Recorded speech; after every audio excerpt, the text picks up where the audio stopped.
Bom, se você por acaso está começando essa série dando um play aleatório aqui no episódio 14, você faz favor de voltar lá no episódio Escolha 1, tem que começar por lá. A gente falou que não ia mais avisar isso, né? Mas enfim, custa nada reforçar de vez em quando.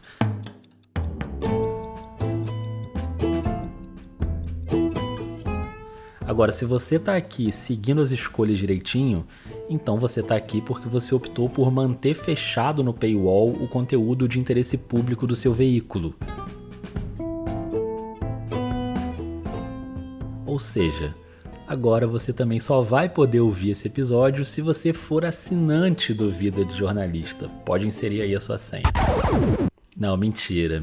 O Vida não tem paywall, o conteúdo é aberto para todo mundo. E você deve estar estranhando que não é a Flávia que está aqui abrindo o episódio, né? Dessa vez a gente trocou. Eu tô aqui na abertura e a Flávia já tá lá na salinha com o convidado que vai comentar essa tua escolha de manter o paywall. Salinha que eu digo é uma metáfora, né? Não tem salinha. Flávia tá lá na casa dela, em Petrolina, dentro do guarda-roupa com aquele microfone de espuma amarela. Então pode ir lá falar com ela. Oi? E aí, foi difícil essa escolha de manter o conteúdo fechado, mesmo sendo uma informação de interesse público? Eu tô aqui na salinha, também conhecida como meu guarda-roupa, mas não sou eu que vou comentar a tua decisão, não. Quem tá aqui para conversar contigo é o Rogério Cristofoletti, que é professor e pesquisador do Departamento de Jornalismo da Universidade Federal de Santa Catarina. Ele já esteve aqui no Vida, no episódio final da série Eleições em 2022. Rogério tá o tempo todo refletindo sobre o jornalismo. Inclusive, ele ajudou a gente a escolher alguns temas aqui para essa série. Então presta atenção no que ele vai te falar. Se você chegou até aqui, você decidiu fechar o seu conteúdo atrás do muro de pagamento, do paywall. E claro, você está bastante preocupado ou preocupada com a sustentabilidade do seu negócio jornalístico. Isso é altamente legítimo. É ético que você tenha essa preocupação, porque não adianta a gente criar algo que não venha a ser duradouro, que venha a ser sustentável do ponto de vista financeiro. Entretanto, você deve levar em consideração que, numa sociedade mediatizada como a nossa, é muito possível que você venha também a ser cobrado pela audiência dos seus compromissos com um público maior, um público que não pode simplesmente optar ou ajudar a pagar as finanças do jornalismo. Então, tenha em mente que, ao optar por fechar e manter fechado o seu conteúdo atrás do muro de pagamento, você está preocupado com a sustentabilidade, mas pode ser cobrado dos seus compromissos com o seu interesse público. Então, tenha em mente que esse tipo de cobrança é bastante comum na sociedade mediatizada e de redes sociais como a gente vive hoje, e que você vai precisar, de alguma forma, justificar essa sua escolha com o seu público. Obrigada, Rogério. Tu ouviu bem o que o Rogério falou, né? Sobre esse tema do paywall, eu não vou dizer uma palavra sobre maneiras de burlar. Não vou dizer se eu já fiz isso alguma vez na vida, porque eu não vou me expor aqui. Não, imagina, a gente quase não tá se expondo aqui, né? Pouca coisa. Vamos sair aí desse assunto do paywall. O Rogério Cristofoletti já cumpriu esse papel de ajudar a gente a refletir. Obrigado, Rogério. Mas vamos continuar no assunto do interesse público, só que agora para falar de um tema bem delicado, né? Que é a censura, ou então a autocensura. Então deixa minha conterrânea Eduarda Santos dar a carteirada do Código de Ética, vai. Capítulo 1, artigo 2º. A obstrução direta ou indireta à livre divulgação da informação, a aplicação de censura e a indução à autocensura são delitos contra a sociedade.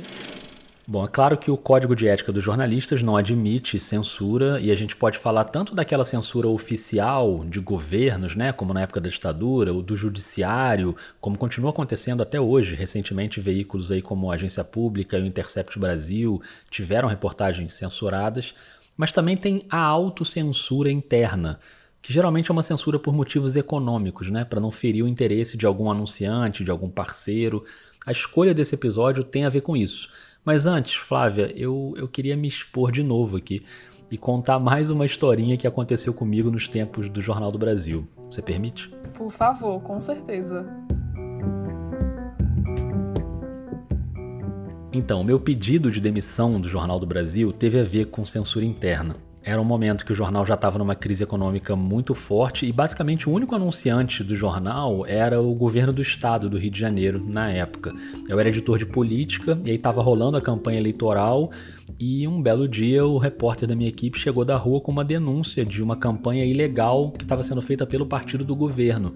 Ele tinha a declaração em on, tinha foto, tinha documento, tinha tudo. Chegou a matéria, beleza, vamos botar essa matéria no jornal. Aí a chefia começou a tentar me convencer a não publicar, mas assim, não foi incisiva, sabe? Eles falaram todas as letras pra você, olha, não pode fazer. Não falou claramente, assim. Mas eles queriam que você tivesse subentendido que não podia fazer. Isso, ficou esse jogo ali, e aí eu não entrei no jogo, não fui convencido jornalisticamente, publiquei a matéria do repórter.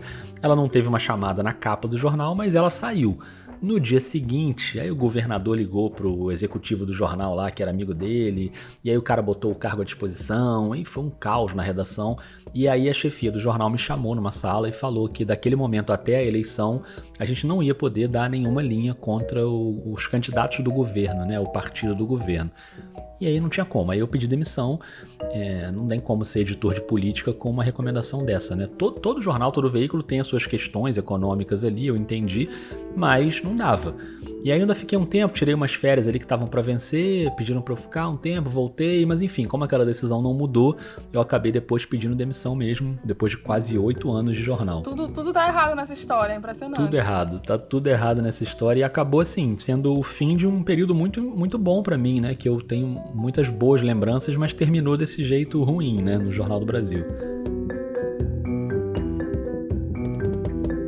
E a escolha desse episódio tem a ver com esse tema, então você que está ouvindo, imagina aí um cenário. Se você está num cargo de chefia com poder de decisão e você tem na mão uma denúncia grave de interesse público, mas que afeta diretamente um dos principais anunciantes do seu veículo, seja um anunciante de governo ou uma empresa que anuncia, enfim, essa decisão está na sua mão, o que você faz?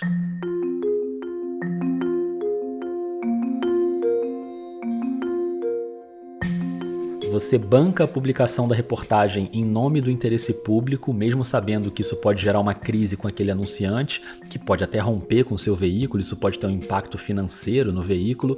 Se essa é a sua decisão, publicar a matéria, você vai para o episódio Escolha 18, custe o que custar.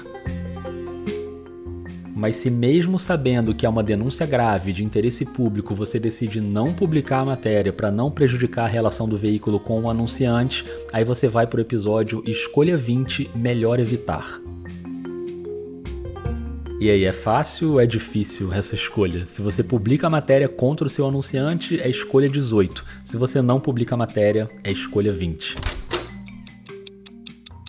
Pode ir que a Flávia tá te esperando lá. Ou a Flávia, ou eu, ou o anunciante, sei lá, né? Nunca se sabe. Pode fazer aí a tua escolha e vambora.